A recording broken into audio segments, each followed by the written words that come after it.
Allez, je tire 200.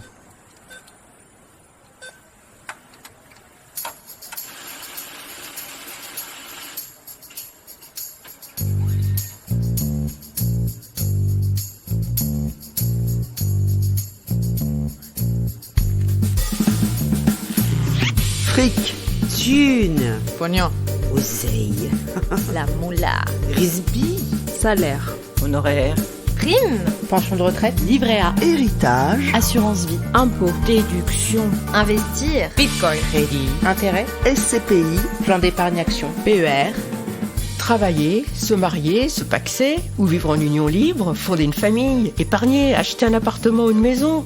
Autant d'étapes de la vie, mais aussi trop souvent d'occasions de s'appauvrir, voire de se faire avoir pour les femmes mal informées. Mais il n'est jamais trop tard pour se poser les bonnes questions sur sa situation financière et sur son patrimoine actuel ou à venir. Et tant qu'il en est encore temps, mettre en place des stratégies d'épargne et d'investissement pour éviter de se réveiller un jour complètement fauché, voire spolié. Bien sûr, l'argent concerne les hommes comme les femmes. Mais dans ce podcast, nous allons poser un regard spécifique de femmes, de mères, de filles sur l'argent. On ne vous racontera pas pour l'énième fois l'histoire de l'émancipation économique des femmes. Vous avez déjà lu partout que les femmes ont attendu 1965 pour avoir le droit d'avoir un chéquier à leur nom. En revanche, si ce que vous raconte votre banquier vous paraît obscur ou complexe, ce podcast est fait pour vous. On ne vous conseillera jamais d'acheter tel ou tel produit financier. On ne vous promettra pas non plus que vous pourrez prendre votre retraite à 35 ans fortune faite, mais nous vous aiderons à peser le pour et le contre avant de prendre une décision qui engage vos sous. Je suis Corinne Goldberger, journaliste. Tous les 15 jours, avec Thierry Oyon, auteur de Les filles osons parler d'argent, nous répondons avec pédagogie et sans tabou aux questions que se posent les femmes de toute génération sur leur argent, avec nos expertes et nos experts. Comme le dit souvent Thierry, pensez d'abord à votre peau. Alors maintenant qu'on s'est dit tout ça, parlons cash les filles. Non seulement les femmes gagnent globalement 24% de moins que les hommes dans le secteur privé et 15% de moins à temps de travail identique, mais en plus, négocier ou renégocier son salaire ou le montant de ses prestations ou de ses honoraires, c'est très compliqué, quel que soit notre âge ou notre expérience. Aussi difficile que de parler d'argent dans son couple. Et pourtant, une salariée qui demande à être augmentée a souvent d'excellentes raisons. Sa charge de travail s'est alourdie, elle a de nouvelles responsabilités nullement prévues dans son contrat de travail, mais qui correspondent à une qualification supérieure, ou elle a obtenu des résultats bien au-delà de ce qu'attend sa hiérarchie, ou tout simplement, elle est bloquée au même salaire depuis des années sans avoir démérité, bien au contraire. Renégocier son salaire, beaucoup de femmes, notamment dans les PME, n'osent pas ou n'osent plus après avoir essuyé un énième refus. Avec une inflation à plus de 6%, toutes ces femmes qui touchent le même salaire depuis des années subissent en prime, si j'ose dire, une perte de pouvoir d'achat. Mais ce n'est pas simple non plus de se faire payer à sa juste valeur quand on est indépendante, freelance et qu'on lance son activité, sa petite entreprise. Des clients intéressés par le produit ou le service, mais qui rechignent à payer, c'est pas ça qui manque. Pour parler des difficultés des actives pour se faire payer à leur juste valeur, nous recevons aujourd'hui Insaf El Hassini. Bonjour Insaf. Bonjour Corinne. Vous avez copublié récemment avec Héloïse Boll, que nous saluons, le livre Aux thunes citoyennes aux éditions Alizio, un livre essentiel, bourré de bons conseils pour retrouver du pouvoir sur son argent dans le couple comme dans son travail. Alors Héloïse a créé Oseille et compagnie, une société de conseil en financement. Elle anime des ateliers sur le budget, le crédit, la fiscalité dans l'argent du couple. Et Insaf El Hassini, vous êtes juriste, spécialiste en finance et experte en négociation de rémunération. C'est le sujet du jour. Vous avez créé un podcast, Ma Juste Valeur, sur la négociation et l'argent des femmes au travail. Toute notre solidarité de podcasteurs. Et vous accompagnez donc des femmes déterminées à obtenir une rémunération et une carrière, évidemment, à leur juste valeur. Donc aujourd'hui, Thierry n'est pas là, il a eu un contretemps, donc nous serons seules toutes les deux. Et donc je vous pose tout de suite une question donc qui m'a été inspirée par Thierry, qui a lui-même coécrit 2 livres sur l'argent des femmes. Le titre du premier, c'était « Les filles osons parler argent » en 2014, il y a donc près de 10 ans. Donc Thierry voulait vous poser cette question.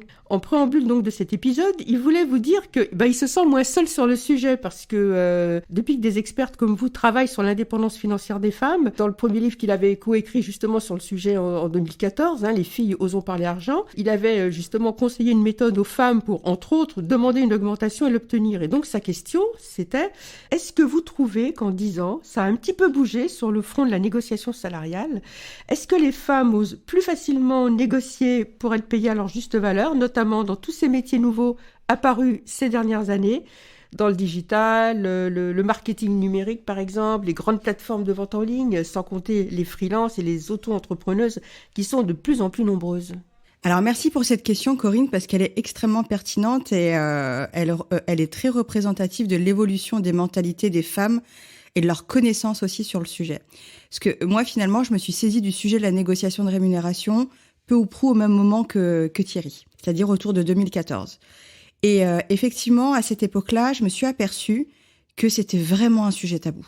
La rémunération, c'était un sujet dont on parlait vraiment du bout des lèvres, dans des cercles très fermés, à des personnes avec qui on avait un degré d'intimité qui était très poussé. Et vraiment, on avait plus de facilité à raconter ses expériences, ses ébats ou ses aventures sexuelles que de parler de sa rémunération, que ce soit avec ses copines ou avec sa famille. Et encore moins avec son employeur et ses collègues. Alors qu'aujourd'hui, je m'aperçois qu'en près d'une dizaine d'années, aujourd'hui, on en parle. Aujourd'hui, on demande des conseils, même si on le fait mal, même si on ne sait pas comment le faire, même si des fois on a peur, même si on le fait à reculons. Mais en tout cas, on en parle et surtout, on ose demander. Et même si on le demande pas toujours de la bonne manière, on ose quand même demander. Et c'est là, à mon sens, le point de bascule qu'on connaît depuis 10 ans. C'est que autant il y a 10 ans, on n'osait pas en parler et on se faisait un peu bananer, un peu avoir, mais on se disait c'est pas grave, ça va aller au final. Alors qu'aujourd'hui, on est vraiment sur ce point de bascule où les femmes n'ont plus envie de se faire avoir et quitte à être revendicatrices et à mal demander, des fois entre guillemets quand je dis mal demander, mais pas le faire d'une manière qui va leur permettre d'obtenir ce qu'elles veulent, au moins elles y vont, elles demandent et elles sont assertives. Oui, effectivement, on entend souvent dire que les femmes n'osent pas demander une augmentation parce qu'elles manquent de confiance en elles ou ne se sentent pas légitimes à le faire. Mais effectivement, moi, dans ma carrière, j'ai vu beaucoup de femmes conscientes de leur valeur qui osaient justement demander une augmentation de salaire et qui n'obtenaient pas 1 euro de plus alors qu'elles pouvaient tout à fait démontrer que ce qu'elles apportaient à leur boîte allait bien au-delà de ce qui était attendu d'elles. J'ai vu par exemple des femmes impliquées à 300% dans leur boîte, des femmes qui travaillaient tard le soir ou le week-end pour répondre à des urgences ou à des exigences de leur chef ou de leur chef. Mais non seulement elles n'étaient ni augmentées ni même gratifiées d'une prime, mais on leur répondait « tu n'as fait que ton travail » ou alors notamment aux seniors, « tu as déjà un bon salaire », sous-entendu par comparaison avec la nouvelle qui vient d'être embauchée au SMIC pour le même type de job. Et alors le pompon dans le genre méprisant, humiliant, c'est « tu veux voir le nombre de CV que je reçois tous les jours que j'ai dans mon tiroir ? Il y a des dizaines de candidates qui adoreraient avoir ton poste. » Si le salaire ne te plaît pas, la porte est ouverte. Ça, c'est des choses qu'on entendait, mais je pense qu'on entend encore. Donc, à ce stade de mépris et de mauvaise foi, est-ce qu'il y a tout de même encore une stratégie payante pour décrocher une augmentation de salaire, ou alors la seule alternative, c'est aller voir ailleurs ou rester et ronger son frein et se résigner? Il y a deux choses dans ta question, Corinne. La première, c'est est-ce que cette légende urbaine qu'on entend partout et qui circule, qui dit que les femmes ne sont pas suffisamment assertives, n'ont pas suffisamment de courage, n'ont pas suffisamment confiance en elles pour aller demander des augmentations ou en tout cas vocaliser, verbaliser leur juste valeur sur le marché de l'emploi, est-ce que c'est vrai? À mon sens, c'est faux. Je suis bien d'accord. Franchement, pour moi, c'est une légende urbaine et c'est une légende urbaine qui aide à renforcer le conditionnement que les femmes n'ont pas confiance en elles, que les femmes sont des pauvres petites victimes et qu'il faut, des petites choses, qu'il faut aider, etc. Moi, je pense qu'encore une fois, les femmes, elles ont pas on dit souvent, les femmes doivent trouver leur voix, V-O-I-X. Moi, je pense qu'elles l'ont, leur voix. Elles l'ont trouvée, elles l'utilisent, mais en contrepartie, on ne les entend pas, on ne veut pas les entendre, et quand elles l'utilisent un petit peu trop, on essaie de les silencier. Donc des femmes qui demandent des augmentations, des femmes qui osent affirmer leur juste valeur, des femmes qui demandent freelance, qui demandent à être payées justement pour leurs prestations. Ça existe, elles sont nombreuses et c'est vraiment la majorité. Le vrai problème, c'est que quand une femme vocalise sa juste valeur ou quand elle demande d'être rémunérée justement, elle n'est pas accueillie de la même manière qu'un collègue masculin. Pourquoi ? Parce que pour la bonne et simple raison qu'il y a un biais de genre. Un homme qui arrive et qui ouvre la porte du bureau des RH et qui dit bon, moi je viens d'avoir mon 3e enfant, faut que je change d'appartement, pour ça il me faut une augmentation de rémunération. On va dire bon, bah oui, il vient d'avoir, c'est un bon père de famille, il vient d'avoir son 3e enfant, c'est absolument normal, il faut lui donner quelque chose. Une femme qui ouvre la porte enceinte de 8 mois en disant « Je vais avoir mon 3e enfant, il me faut une augmentation parce qu'il me faut un appartement plus grand », on va lui dire « Bah t'es bien gentille Micheline, mais c'est pas mon problème. » Voilà. C'est la réalité. Franchement, Corinne, C'est je ton te parle choix. de la réalité du terrain. Oui. Autant un homme, on va comprendre qu'il soit dans cette posture de bon père de famille, et je suis pas la première à le dire, il y a des études qui l'ont démontré, autant la parentalité est un accélérateur de carrière chez les hommes, Oui, il y a des autant, études. exactement, autant c'est un frein pour les femmes. Ça, c'est un exemple. Donc pour dire, et bon là j'ai pris l'exemple de la maternité, mais ça peut être aussi la même chose, si on prend un autre exemple qui est un peu moins genré, qui est qu'un homme qui ouvre la porte de son manager et qui lui dit « Écoute Jean-Michel, on va l'appeler Jean-Michel, écoute Jean-Michel, j'ai beaucoup travaillé cette année, il me faut une augmentation », il va dire « Bon, bah c'est vrai que t'es un petit peu assertif, mais après tout, c'est un homme, il démontre des qualités de leadership ». Une femme qui arrive, qui pousse la porte de son manager et qui lui dit « J'ai beaucoup travaillé cette année, Jean-Michel, il me faut une augmentation », Jean-Michel va lui répondre « T'es bien gentil, Micheline, mais on a tous beaucoup travaillé. Pourquoi ça. toi et pas quelqu'un d'autre ?» C'est ça, c'est exactement ça. Et en plus, si elle est un petit peu trop assertive, on va lui demander de se calmer parce qu'elle est hystérique. C'est ça. Donc, si tu veux, Corinne, il y a un 2 poids 2 mesures. Quand une femme demande, elle n'est pas reçue de la même manière que quand un homme demande. Ça, c'est la première chose. Et c'est la raison pour laquelle j'ai construit la méthode Ma Juste Valeur. C'est vraiment pour ça. Parce qu'en fait, je me suis aperçue qu'on aborde le sujet de la négociation de manière générale d'un point de vue émotionnel. Quand on est une femme ou quand on est un homme, c'est très humain. On l'aborde pas d'un point de vue rationnel. Et si on rajoute à ça le vernis des biais de genre, quand tu es une femme, au final, si tu n'apprends pas à demander pour obtenir, si tu ne parles pas un langage qui est très spécifique dans le monde de l'entreprise, à 90% du temps, ta demande de rémunération est soit refusée, soit ajournée. Et ça ne s'apprend pas à l'école. Et ça ne s'apprend pas à l'école. Nulle part. Ça s'apprend nulle part. Et moi, je dirais d'autant plus qu'à l'école, et on le dit avec Héloïse Boll dans le livre, en fait, on est conditionné à être des chiots bien dressés. C'est-à-dire que en classe, on demande aux jeunes filles, on leur demande de manière tacite ou pas d'ailleurs, d'être calmes, de pas faire de vagues. Et à la fin de la journée, on leur distribue des petites gommettes. Je pense qu'on l'a toutes vécu. Hein.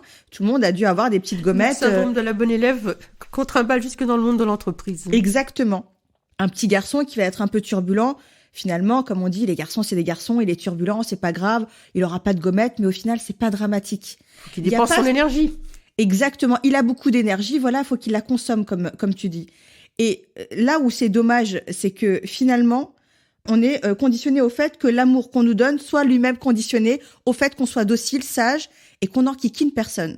Alors qu'un petit garçon, l'amour qui lui est donné est conditionné par le fait qu'il soit lui-même. C'est ça. Et rien qu'au tout début, tu vois, je te parle des 10 premières années d'une vie d'un être humain. Rien que ça au début, ça va être hyper déterminant pour sa trajectoire de vie, même pas trajectoire de carrière. Donc ça, c'est la première chose pour parler du fait J'espère que les mères qui nous écoutent en ce moment vont en prendre bonne note. Ça commence très très tôt le conditionnement. Ça commence très très tôt et même sans qu'on s'en rende compte parce que ces biais de genre, par définition, ce sont des biais qui sont inconscients. Donc si tu veux, c'est des schémas qu'on reproduit depuis... on peut aller remonter jusqu'à la nuit des temps, hein, mais tu élèves tes enfants finalement un peu comme tu as été élevé. Tu sais, voilà, on transmet des choses verbales, non verbales, on transmet aussi une histoire qui est relayée à l'argent. Est-ce que l'argent c'est mal, c'est pas mal, est-ce que c'est bien d'en gagner, pas bien? Tu vois, mais j'ai encore une de mes clientes avec qui je discutais, elle a dû aller voir un psy pour déconstruire un peu sa relation avec l'argent, parce que pour elle, trop gagner d'argent ou en gagner et dépasser un certain stade, c'était faire partie des grands méchants. C'est mal, c'est du vol. La propriété, c'est le vol. Voilà, c'était un peu quelque part le fait de plus s'inscrire dans cette tradition familiale de galère. C'était vraiment trahir sa famille. Bah oui, c'est ce qu'on appelle une transfuge de classe. Absolument, absolument. Donc ça, si tu veux, c'est pour la première partie de ta question sur est-ce que les femmes demandent ou pas. Donc, moi, j'aimerais, pour conclure là-dessus, dire juste, s'il vous plaît, arrêtez de nous dire d'oser demander de l'argent, sortez plutôt vos portefeuilles. Ce serait sympa, parce que les femmes demandent de l'argent. Par contre, vous êtes beaucoup plus réticents à le donner quand c'est le moment. Donc, s'il vous plaît, rendez l'argent. Ça, c'est la première chose. J'aime bien en tout cas ton image de légende urbaine. J'aimerais que cette expression fasse florès. C'est tellement ça. Ensuite, pour répondre à la deuxième partie de ta question, qui est comment on fait finalement pour répondre, en tout cas pour continuer à garder sa légitimité, déjà à croire en sa légitimité et continuer à maintenir ses revendications quand on est face à un employeur qui refuse de nous reconnaître à notre juste valeur. Et pour ce faire, il y a plein d'employeurs qui ont énormément de moyens. Tu l'as dit, je vais pas revenir sur les exemples que tu as donnés, mais le meilleur moyen, c'est de dire, mais tu fais que ton travail, finalement, pourquoi toi et pas quelqu'un d'autre? Attention, tu sais, il fait froid dehors, ne sois pas trop demandeuse parce que tu vas finir par te brûler les ailes. Et l'herbe n'est pas plus verte ailleurs. Exactement. Donc tout ça, je pense qu'on peut continuer comme ça toutes les deux très longtemps. Nos auditrices et nos auditeurs savent exactement de quoi on parle. Et ils l'ont vécu, je pense, au moins une fois dans leur carrière et dans leur vie. C'est vraiment la raison pour laquelle, moi, c'est tout ce genre de petites phrases d'invalidation, si tu veux. C'est la raison pour laquelle j'ai créé la méthode Ma Juste Valeur. En fait, si tu veux, moi, cette méthode-là, Ma Juste Valeur, elle a débuté comment? Elle a débuté parce que moi-même, j'ai vécu une inégalité salariale il y a près de 10 ans. Et quand j'ai vécu cette inégalité salariale-là, qui était complètement injustifiée parce que j'étais plus compétente et je faisais plus de travail, en théorie comme en pratique, je devais être plus rémunérée que mon collègue masculin. Or, il apparaît que lui était plus rémunéré que moi. Tant mieux pour lui, j'ai aucun ressenti envers lui-même. Hein. Il a juste été plus intelligent que moi parce que lui a négocié son salaire d'entrée et pas moi. Et cette expérience-là a été très révélatrice pour moi parce que je me suis aperçue à ce moment-là qu'autant lui, quand il a commencé à vouloir commercialiser son savoir-faire, ses compétences, son expertise, son expérience, ses qualifications professionnelles, il a parlé de prestataire de service à un potentiel acheteur. Donc il a co-construit sa rémunération et il a déterminé et déterminant dans la fixation de sa rémunération. Il a eu une discussion. Alors que moi, j'étais arrivée, on m'avait dit, toi Insaf, tu vaux tant. Et moi j'avais dit, ok. Donc, si tu veux, j'avais abandonné tout le pouvoir que j'avais pour déterminer ma rémunération. Et l'image qui m'est arrivée à ce moment-là, c'était celle-ci. C'est comme si aujourd'hui, je m'étais en voie de mon appartement, j'attendais que l'acheteur arrive et qu'il me dise, OK, Insaf, ton appartement, moi, je t'en donne 10 €. Et que moi, je disais, OK. Oui. Sans essayer de savoir. Sans discuter, sans négocier. Exactement. Mais même au-delà d'aller négocier. Sans connaître le prix du marché. Exactement. Sans même négocier ou discuter, sans même, dans un premier temps, me dire, mais Insaf, avant de vendre ton appartement, va regarder quels sont les prix du marché. Voilà. C'est quoi les prix dans ton quartier? Est-ce que, du coup, tu as quelque chose à valoriser, un balcon, un extérieur, une cave, un parking, toutes ces réflexes-là qu'on a sur le marché de l'immobilier, on les a pas du tout sur le marché du travail. C'est vrai. On les a pas du tout, alors que c'est absolument la même chose. C'est comme si on négociait pas parce que on était tellement reconnaissant qu'on nous propose un job, un travail, un poste que oh merci, c'est même pas la peine de négocier. Exactement, on entre spontanément. En fait, moi j'avais le sentiment à l'époque et je l'ai encore aujourd'hui que quand tu rentres sur le marché du travail, toutes tes années d'études, que ce soit des études supérieures ou pas, mais toutes les années où tu te formes à un métier, on te forme aussi à abandonner ton pouvoir sur ces sujets-là. Oui. On te le dit pas de manière hyper franche ni tacite, mais encore une fois, les légendes urbaines qui tournent et les croyances qui tournent, c'est il y a des grilles de salaire, elles peuvent pas bouger. Oui, mais tu sais, notre métier, ça paye pas bien. Je pense au métier de la culture, par exemple. Oui. Oui, mais tu sais, nous, c'est des métiers passion, ça paye pas bien. Oui, mais attention, je pense aux journalistes aussi, on leur dit, mais vous savez, vous avez pas fait un métier qui est très rémunérateur. Et puis c'est un titre tellement prestigieux, tu peux bien faire quelques piges pas très bien payées. Exactement. Ou pour commencer, il faut vraiment... Il y a le cinéma aussi, j'ai des exemples. C'est le cinéma est une grande famille, sous-entendu, puisque c'est la famille, on va pas demander une fortune. Hein, Oui, c'est la famille dont tu te retrouves être la boniche au final. Finalement, c'est ça. En vrai, c'est ça la réalité. Mes mots, ils sont peut-être durs, sont peut-être forts, mais ils sont vraiment représentatifs de la dure réalité. Oui. Et du coup, tu arrives sur le marché de l'emploi avec tout ce set de fausses croyances qui te font abandonner ton pouvoir sur la détermination du prix de tes qualifications professionnelles. Et la première chose que j'ai voulu faire avec la méthode Ma Juste Valeur, c'est déjà renverser ça. Et la première chose à dire, c'est de la même manière que si demain, tu as un bien, ne serait-ce qu'un pull que tu veux vendre sur Vinted, tu regardes le prix d'achat, tu regardes s'il est en bon état ou pas et tu fixes le prix par rapport à ça. Bien sûr. Quand tu veux vendre un vase sur le Bon Coin, c'est la même chose. Tu fais toujours des comparaisons. Tu fais toujours des comparaisons, tu vas toujours regarder les prix du marché, etc., etc. Pourquoi on ne le fait pas pour le marché de l'emploi? Pourtant, c'est la même chose. Le marché de l'emploi, c'est un marché sur lequel il y a des gens qui vendent leurs qualifications professionnelles et il y en a d'autres qui ont besoin de ces qualifications professionnelles pour faire avancer leur projet d'entreprise et pour faire de l'argent. Donc, il est absolument naturel que toi, tu valorises tes compétences pour pouvoir avoir une juste part du gâteau à la fin. C'est ça, finalement, le marché du travail. Et on ne fait pas attention à la notion de marché. C'est un marché. C'est un marché. Et l'autre chose aussi que je m'étais rendu compte, c'est que on a tellement émotionnalisé tout ça qu'au final, nos compétences, on les vend au doigt mouillé. Nos qualifications professionnelles, moi, franchement, Corinne, j'ai fait un tour de France, j'ai fait un tour du monde de la négociation de rémunération. Que tu sois en Inde, je suis allée en Inde, au Pakistan, au Maroc, en Europe, et aux États-Unis. Et à chaque fois que je posais la question, quelle est la valeur de tes compétences sur le marché du travail ? 99% du temps, c'était je sais pas. Et 99% de femmes qui disent je sais pas, ça veut dire 9 femmes sur 10 qui savent pas ce qu'elles valent sur le marché du travail. Et ça veut dire c'est 9 femmes sur 10 qui sont des victimes toutes dédiées aux inégalités salariales et aux abus. Et c'est la raison du coup pour laquelle j'ai monté la méthode Ma Juste Valeur, qui est très rationnelle, très factuelle. En gros, c'est très simple. Tes compétences ont une valeur sur le marché du travail. Je t'apprends à aller déterminer quelle valeur. Après, je t'apprends à l'assumer parce que c'est un autre truc, c'est une autre paire de manches. Et je t'apprends à la défendre, c'est-à-dire demander pour obtenir. Et je t'apprends à répondre à toutes ces questions-là des managers et des employeurs qui sont malveillants. Et je pense que tu vas développer un peu plus loin. Je pensais aussi à une réponse que les femmes entendent souvent de la part du patron du manager, hein, c'est souvent le N+1. Oui, c'est vrai, il y a des nouvelles tâches qui se sont ajoutées à ton poste, mais qu'est-ce que tu veux ? C'est l'évolution de ton métier qui veut ça. Alors bon, c'est vrai que les métiers, ils évoluent très vite, notamment justement, on parlait du digital, mais l'évolution des métiers à l'abandon, pour refuser de payer mieux les femmes. Alors, j'aime bien cette question parce que à elle seule, elle est très représentative de toutes les mauvaises pratiques que les employeurs ont développées au fil du temps. On les a formés aussi, ils n'ont pas appris à faire autrement aussi. Donc je veux pas leur jeter la pierre en disant que c'est des salauds ou c'est vraiment des méchants. Je pense qu'aussi on leur a appris à faire ça. Donc ils reproduisent eux aussi des schémas. La question elle est intéressante, pourquoi ? Parce que l'employeur va dire à son employé, écoute, ton métier a évolué. Donc, c'est normal que ton périmètre de départ, qui était A plus B plus C, est devenu A, B, C, D, E, F. Donc, c'est une situation et un statu quo auquel je ne peux rien faire d'autre.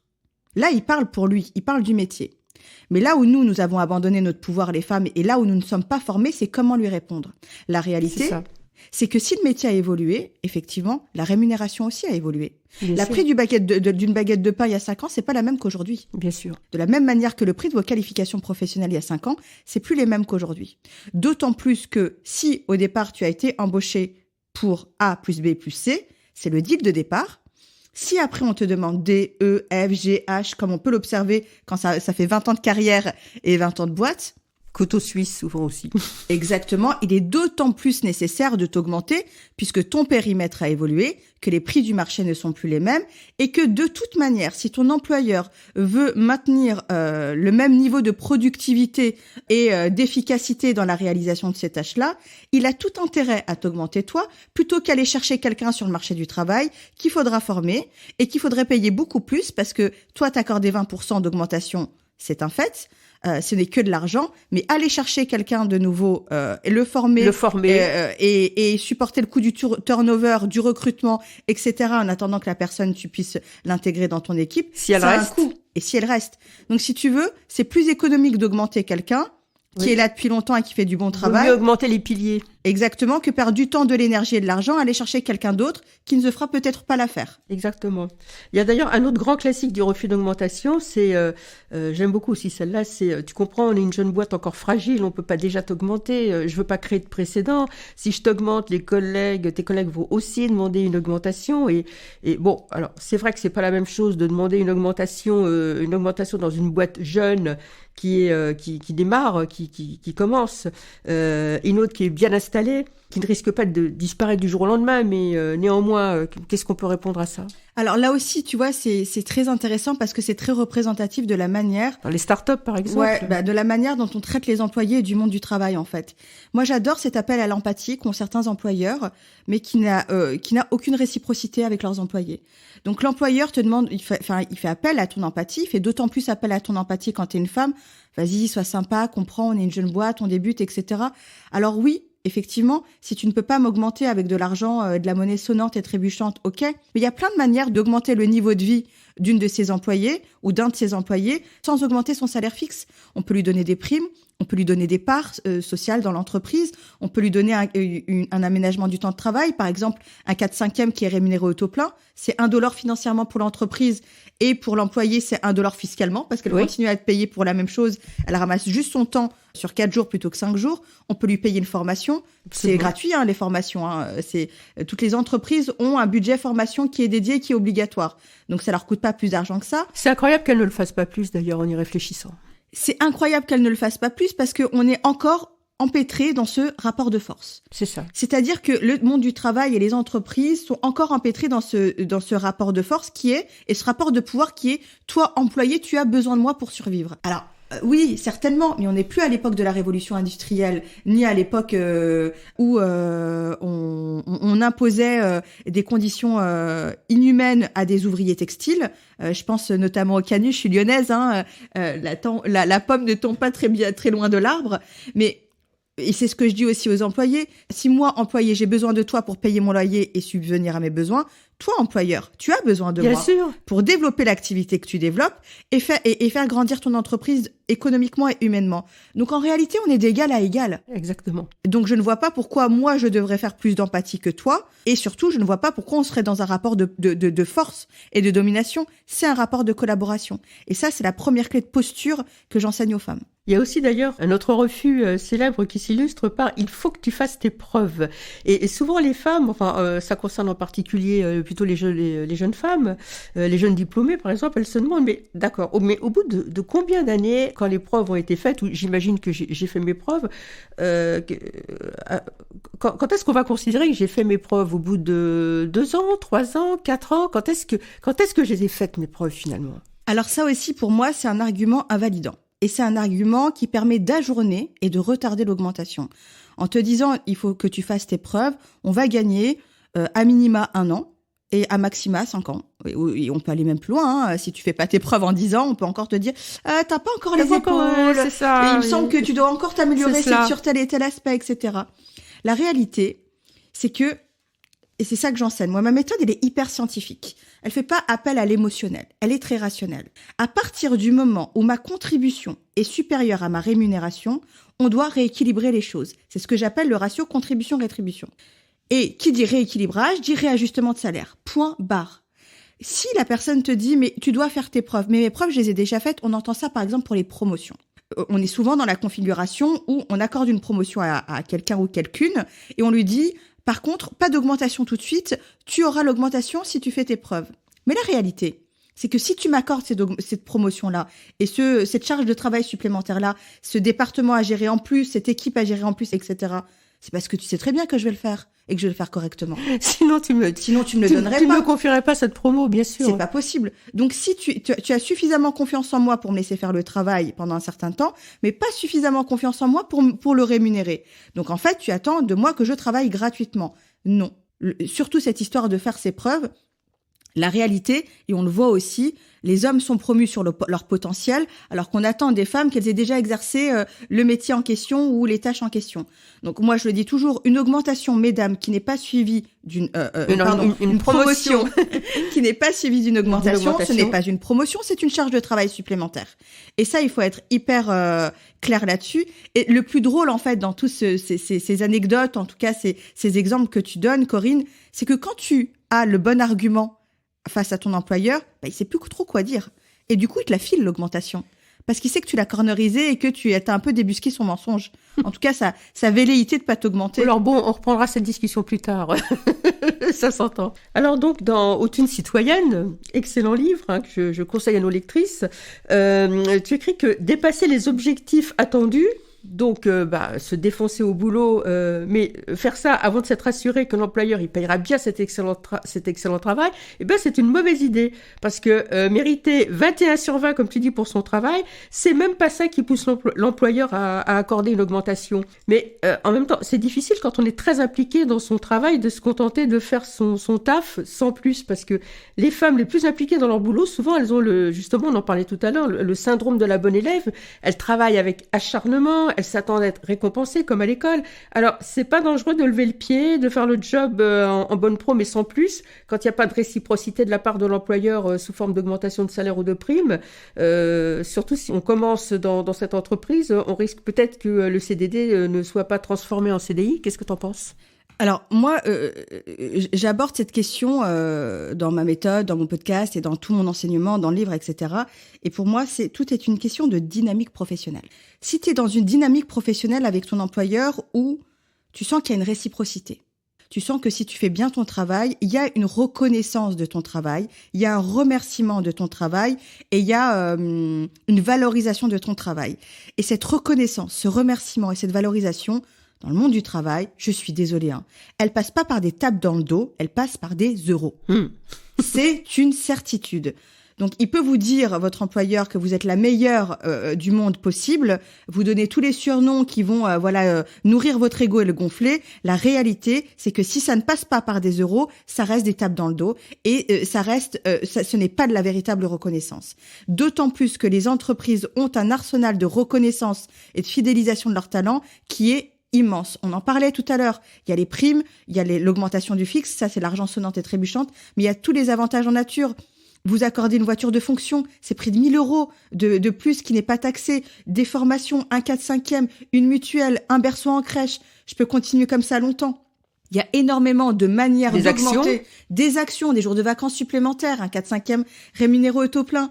Il y a tellement de manières d'augmenter votre niveau de vie et d'augmenter votre rémunération sans forcément toucher au salaire fixe que je suis convaincue que si un employeur ne veut pas vous augmenter, il y a tellement de solutions créatives qui font que si l'employeur ne veut pas vous augmenter, c'est qu'il a juste pas envie de vous augmenter, en fait. Oui, tout simplement. Il a juste envie de continuer à profiter de vous parce que quelque part, il y a une dynamique professionnelle qui s'est mise en place qui fait que il profite de vous.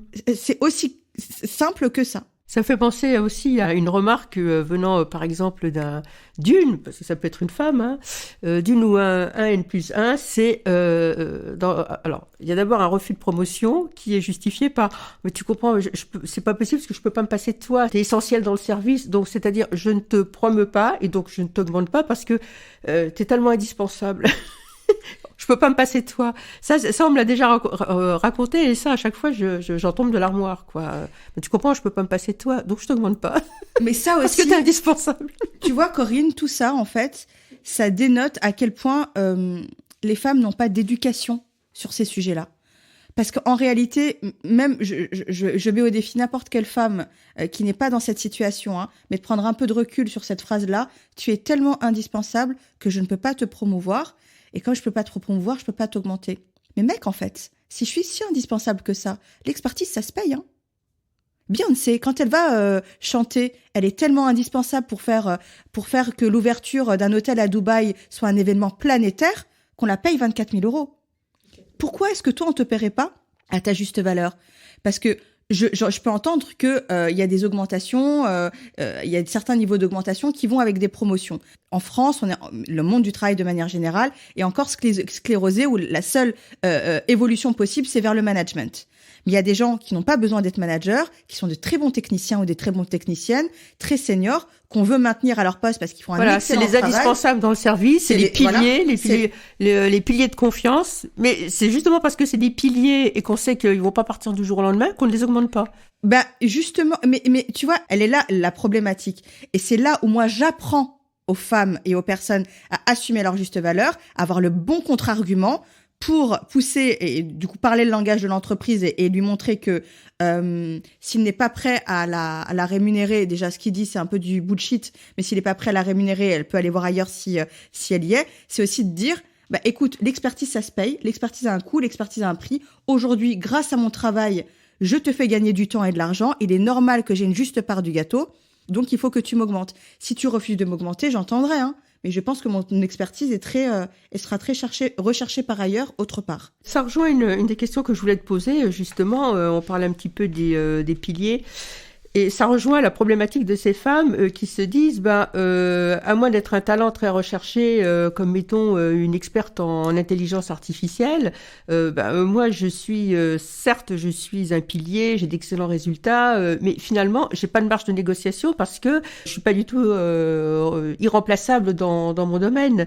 Et qu'est-ce qu'on peut leur dire à toutes celles-là qui finalement renoncent à renégocier leur salaire parce qu'elles se disent, j'ai des bonnes performances, je travaille bien, mais je ne suis vraiment pas irremplaçable. Alors déjà, personne n'est irremplaçable. La réalité, c'est que toutes les personnes qui sont irremplaçables gisent dans un cimetière. Hein. La preuve, hein. Tout le monde est remplaçable en réalité. Hein. Ça, déjà, il faut se le dire. Maintenant, il y a des personnes qui sont indispensables. Et il faut pas être consultant dans cyberinformatique, cybersécurité ou en intelligence artificielle pour développer son employabilité et être indispensable pour une équipe ou pour une organisation. Moi, j'ai une cliente qui était une assistante de direction et je peux vous dire qu'elle était irremplaçable et indispensable pour la personne de qui elle était la personal assistant. Et je prends cet exemple-là sciemment parce qu'on pense toujours qu'il faut avoir des diplômes hyper chiadés, avoir un parcours exceptionnel, faire un métier de niche pour pouvoir se sentir désirable d'un point de vue de l'employabilité ou de développer. C'est un peu aussi l'impression qu'on peut avoir quand on lit certains descriptifs de poste. Oui, mais la réalité, c'est que quand vous êtes dans une entreprise ou une organisation où grâce à vous, tout est fluide, tout tourne, tout est facile ou tout semble facile, et je prends l'exemple d'une assistante de direction, par exemple. Cette assistante de direction, au final, si on veut vraiment minimiser les choses, c'est une simple secrétaire. Elle prend des téléphones, elle réserve des billets d'avion, des chambres d'hôtel. Comme tu dis, c'est celle qui assure justement la fluidité. Et elle book des salles de réunion. C'est vraiment ça. là, c'est vraiment pour être méprisante au plus haut point. Mais la réalité de la valeur d'une assistante de direction ou d'une secrétaire, c'est quelqu'un qui va vous permettre de faire votre travail au millimètre près, qui va gérer un agenda, qui va gérer la vie professionnelle de la personne qu'elle suit. Et qui peut parfois débloquer des situations là où les autres personnes concernées dans la boucle ne vont pas s'en occuper. Qui connaît tout le monde, Voilà. Qui va savoir à qui parler, quel levier actionner pour avoir accès à telle personne et telle personne. Elles ont une importance capitale dans une organisation. Elles ont du carnet d'adresses, elles aussi. Elles ont du carnet d'adresses. Donc, ces personnes-là et ces femmes-là, moi, je leur dis tout le temps, d'ailleurs, j'ai une de mes clientes qui a réussi à obtenir 30% d'augmentation comme ça. Ces personnes-là, déjà, il faut qu'elles aient conscience de la valeur et de la plus-value qu'elles apportent. Une fois qu'elles en ont conscience, parce que la personne en face de vous qui vous emploie, elle a parfaitement conscience de votre juste valeur. Elle a conscience de la plus-value que vous apportez. Sinon, vous seriez parti il y a bien longtemps. Et sinon, elle vous aurait déjà remplacé. Exactement. Donc, à vous aussi d'en avoir conscience et après de la vocaliser et de la défendre. Et alors, je me disais que finalement, je pense qu'il y a beaucoup de femmes qui ont ce sentiment, quel que soit leur profil, elles n'ont jamais le bon pour être augmentées pour un employeur de mauvaise foi. Hein. Je pense par exemple à la mère de famille qui a osé prendre son mercredi et à qui on lui fait payer. Il y a la senior de plus de 50 ans, de plus de 60 ans qui est considérée comme une charge salariale, quels que soient ses bons résultats et qu'on cherche pas à retenir, au contraire. Est-ce qu'il y a un âge où soit on se résigne à ne jamais être augmenté ou soit on démissionne ? Moi, je pense qu'il n'y a pas d'âge où il faut se résigner. Il ne faut jamais se résigner. Il faut jamais se résigner parce que c'est le début de la fin, en réalité. Et parce que en réalité, ce que tu dis, Corinne, ça peut se décliner à l'infini. Ça se décline au départ quand t'es jeune diplômé. Finalement, pourquoi se battre? Résigne-toi, c'est un passage obligé. C'est un peu un bizutage. Tu te résignes quand t'as quelques années d'expérience parce que tu n'es pas suffisamment senior. Puis tu te résignes quand tu deviens parent. Puis après, tu te résignes quand tu deviens senior. Ou là où t'es censé vraiment être au firmament de ta carrière, au top, finalement t'es trop senior et t'es trop cher. Donc en réalité, se résigner, tu peux le faire à n'importe quel moment. C'est limite presque une excuse.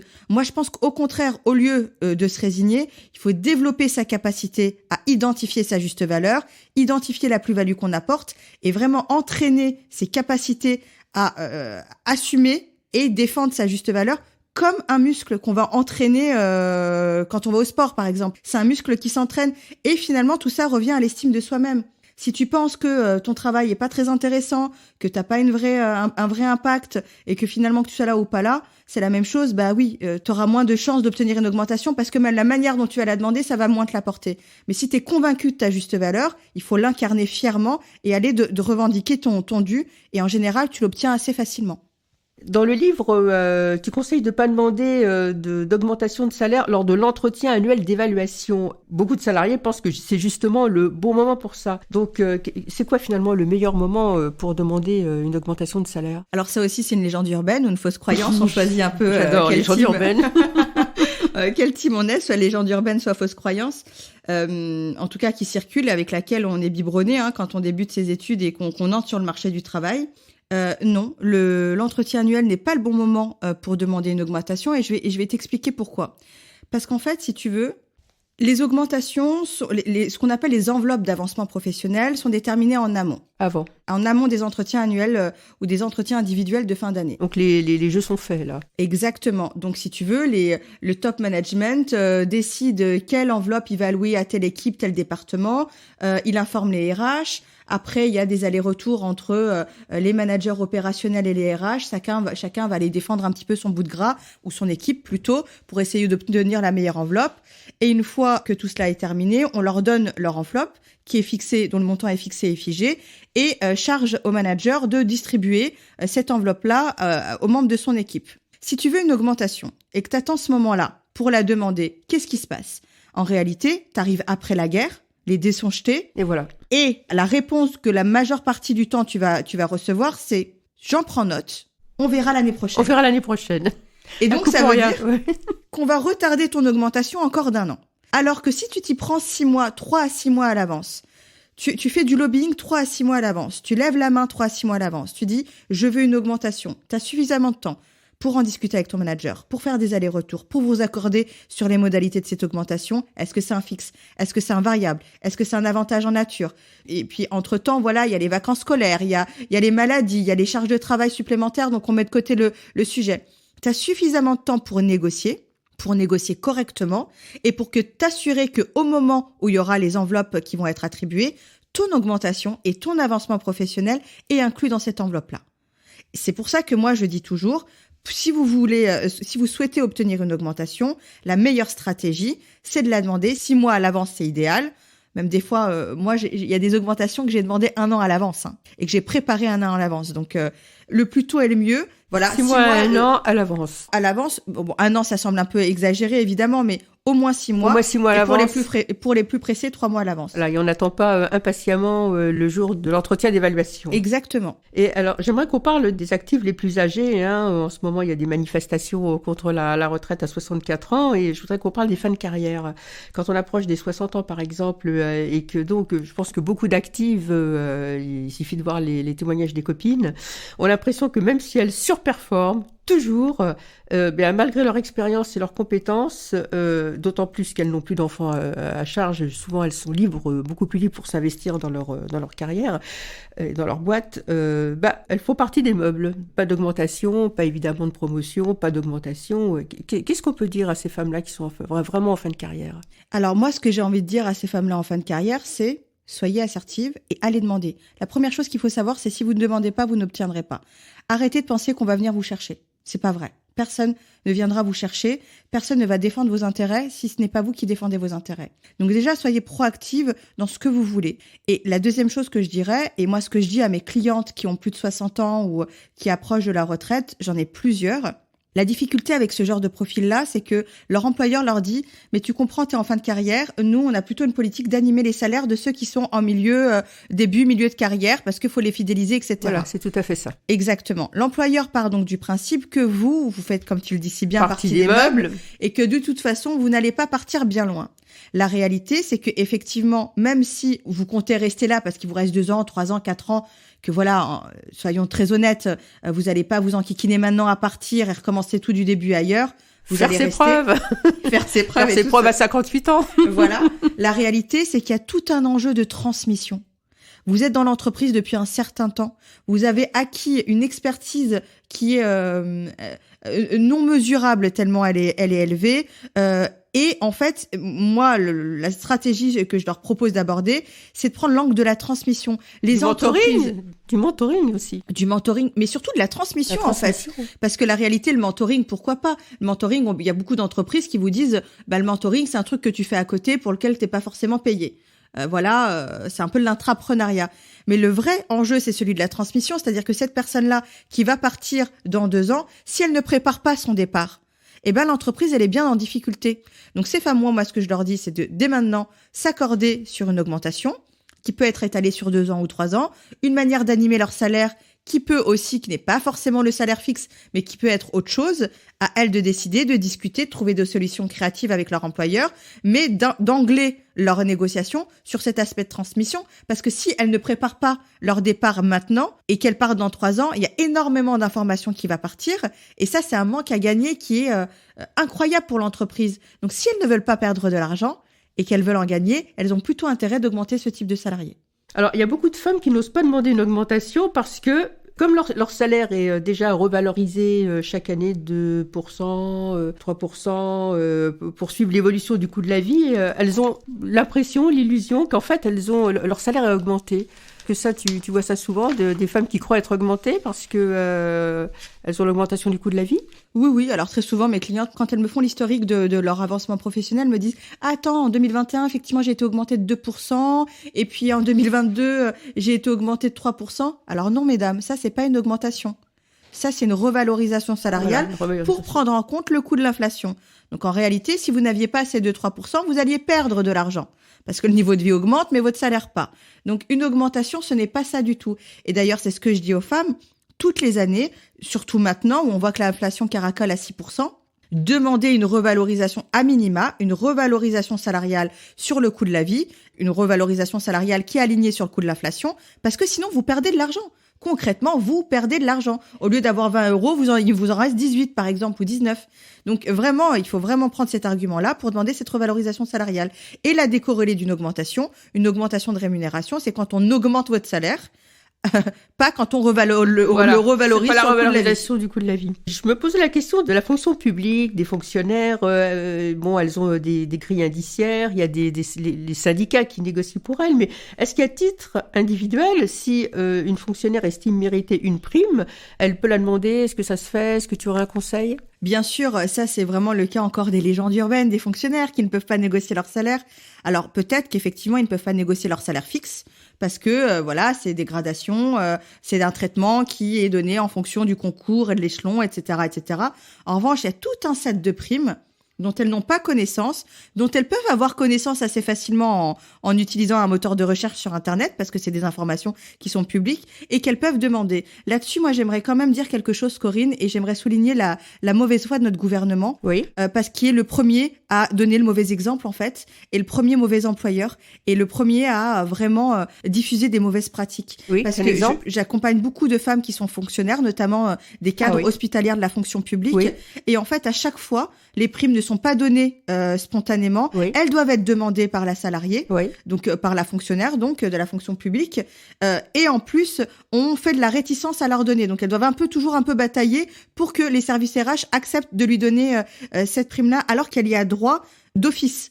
Donc j'aimerais un peu dire que ça serait bien qu'on change un petit peu les choses et que les primes auxquelles les femmes ou n'importe quel fonctionnaire a droit, qu'elles leur soient attribuées d'office plutôt qu'il aille déjà les réclamer, que ce principe-là soit renversé. Et de deux, le savoir, encore une fois, c'est le pouvoir. Il y a énormément de primes auxquelles vous pouvez prétendre, donc n'hésitez pas. Je vais te donner un exemple qui est celui d'une de mes clientes qui est toujours d'ailleurs fonctionnaire au Quai d'Orsay. Elle m'expliquait que, en plus de son travail, elle avait organisé un événement qui était un événement international. Donc, elle avait pris en charge cet événement-là, qui allait avec la charge de travail supplémentaire qui en découlait. Et elle n'avait pas eu de revalorisation salariale par rapport à ça. Et après coup, elle s'est rendue compte que l'organisation de cet événement avait eu lieu quelques années auparavant par un de ses collègues masculins et que lui avait reçu une prime exceptionnelle pour la prise en charge de l'organisation de cet événement. Et à ce moment-là, elle m'a dit, Insa, je suis extrêmement frustrée parce que je n'étais pas au courant que je pouvais prétendre à cette prime-là, d'autant plus qu'elle n'était pas volée dans la mesure où, j'ai fait des nuits blanches, ça m'a demandé un engagement tout particulier et la charge de travail était incommensurable et en plus, il y avait beaucoup de pression, etc. parce que c'était un événement international, etc. Je vous laisse imaginer quand quelqu'un bosse au Quai d'Orsay. Et c'est là où moi j'ai envie de dire, le savoir déjà, c'est le pouvoir, et de deux, messieurs et mesdames qui êtes là-haut, c'est plus des hommes que des femmes, on va pas se le cacher, ça serait bien de renverser ce principe-là et d'accorder immédiatement les primes aux fonctionnaires qui déjà ne sont pas cher payés, je trouve. Il fallait que ça soit dit. On va quitter un petit peu le monde des salariés pour parler des indépendantes, des auto-entrepreneuses, des consultantes, des freelances. Donc, elles se lancent, elles créent des produits, des services et elles sont justement nombreuses dans tous ces métiers du digital dont on parlait tout à l'heure, entre autres rédactrices web, web designer, développeuses web multimédia, etc. Et leur grande question, souvent, c'est comment je me rémunère, combien je demande à mes premiers clients ? Alors, c'est une très bonne question. Et c'est encore une fois la raison pour laquelle j'ai créé la méthode Ma Juste Valeur. On y revient. On ne décide pas de sa politique tarifaire au doigt mouillé. On fait une étude de marché des prix qui sont appliqués et applicables. On se positionne sur un marché. On définit sa niche, on définit sa seniorité, on définit sa prestation. On fait une politique tarifaire. Et ça se passe en faisant ce que j'ai dit, des études de marché, etc. On détermine le juste prix, la juste valeur de sa prestation sur le marché du travail, et après on fixe un prix. C'est ce qu'il faut faire quand on est salarié, mais aussi quand on est freelance. Parce que la différence entre une salariée et une freelance, finalement, la frontière et la ligne est très tenue. La seule différence, c'est que la salariée est dans un cadre, la freelance est un peu livrée à elle-même. Donc y a pas tous ces trucs de grille de salaire, etc. Donc la freelance doit aller découvrir le juste prix de ses prestations et définir une politique tarifaire en conséquence. Et on explique tout, encore une fois, dans le podcast, la méthode et le bouquin. Et justement, comme elles se lancent, ces indépendantes, ces freelances, souvent, elles ont peur de paraître trop gourmandes pour des débutantes et de se griller auprès de clients intéressants. Et donc, ce qui arrive souvent, on a tous et toutes les témoignages de copines, par exemple, elles bossent quasiment gratuitement pour se constituer un début de clientèle. Et quelle stratégie tu conseilles à ces indépendantes ? C'est-à-dire, qu'est-ce que tu en penses, toi, de ces indépendantes qui bossent même gratuitement, parce que c'est parfois dur de refuser. Alors là, c'est pareil. Là, il y a des justifications très célèbres qu'on entend souvent, c'est on est une association très connue, ça va t'ouvrir des portes de publier par exemple tes dessins chez nous, de travailler pour nous, c'est bon pour ton CV. Alors est-ce qu'il faut parfois faire une croix sur ces principes et accepter de bosser un peu gratuitement ou quasi gratuitement, ou alors est-ce qu'il faut refuser, mais dans tous les cas de figure, quel que soit le prestige de la boîte? Alors le principe absolu auquel il faut que vous vous teniez, mesdames, s'il faut l'afficher dans votre salon, dans votre chambre, dans votre salle de bain, peu importe, mais affichez-le et imprimez-le, on ne travaille jamais gratuitement. Jamais, au grand jamais. Il faut toujours une contrepartie. Une contrepartie soit financière, soit qui fait avancer votre business dans la direction commerciale que vous souhaitez. Avant de répondre à cette question de manière un peu plus approfondie, Corinne... C'est très répandu, c'est pratique. Mais j'aimerais te dire la première chose. Quand on est freelance, la difficulté quand on se lance, quand on est indépendante à son compte, c'est que on a tendance à tomber dans cet écueil qui est de fixer des tarifs en fonction de son niveau de confiance en soi, plutôt qu'en fonction de son niveau de compétence. Et donc, pour certains et certaines qui n'ont pas confiance en elles, du coup, elles se disent, plus je vais avoir des tarifs qui vont être bas, plus je vais pouvoir attirer des prospects et des clients. C'est faux, mesdames. Les tarifs sont la vitrine de votre savoir-faire, de votre expertise. Si vous pratiquez des tarifs qui sont en dessous de ceux du marché, vous allez attirer des clients, certes. Ça va être des clients compliqués, des prédateurs qui ont conscience de votre vulnérabilité, dont c'est le modèle économique et qui sont là que pour en profiter et vous exploiter. Donc on arrête de définir des tarifs qui sont au ras des pâquerettes en pensant qu'on va pouvoir faire décoller son activité. Pas du tout. Il y a d'autres manières de développer son activité et de la faire décoller. On propose des tarifs et on met en place une politique tarifaire qui est alignée avec les prix du marché. Les gens qui viennent vous voir ne sont pas débiles. Ils ont cette expérience-là de travailler avec des freelances et ils sont parfaitement au courant des prix du marché. Donc si vous leur annoncez des tarifs qui sont alignés au prix du marché, ils vont pas tomber de leur chaise et ils vont pas partir en courant ni tourner les talons. Maintenant, quand on parle du travail gratuit, il est indispensable d'arrêter de travailler gratuitement. Le bouquin, il en parle en long, en large, en travers. Il y a beaucoup d'épisodes de mon podcast qui sont dédiés au travail gratuit. Oui, j'encourage à l'écouter. Et vraiment, alors, j'aimerais qu'on aborde cette question de manière un peu plus spécifique. Ce travail-là, en général, c'est un troc, un échange de bons procédés qu'on vous propose. Faut-il qu'il y ait un troc, un vrai troc? C'est un vrai troc. Oui. On vous dit, écoute, en gros, par exemple, j'ai besoin d'une intervenante pour une conférence. J'ai besoin que telle prestation soit réalisée. je n'ai pas les moyens financiers de te payer parce que j'ai pas le budget. En général, il y a jamais de budget. Hein. En revanche, je te propose de la visibilité. Et tu verras, si tu acceptes, tu vas pouvoir avoir accès à un client à fort potentiel commercial qui va te permettre de rayonner, de développer ton réseau, d'augmenter ton chiffre d'affaires, etc., etc. En gros, on vous vend un fantasme. On vous vend parce que souvent promesse. c'est faux. Souvent, c'est faux. Et vous, du coup, en vous vendant cette promesse, comme vous êtes dans une position un peu vulnérable au final, parce que il faut pas être dupe, quand votre business, il marche bien, la première personne qui vous appelle et qui vous propose un travail gratuit, vous la prenez même pas au téléphone. Bien sûr. Vous n'avez pas le time pour ça. Donc, ces personnes-là savent très bien à qui s'adresser.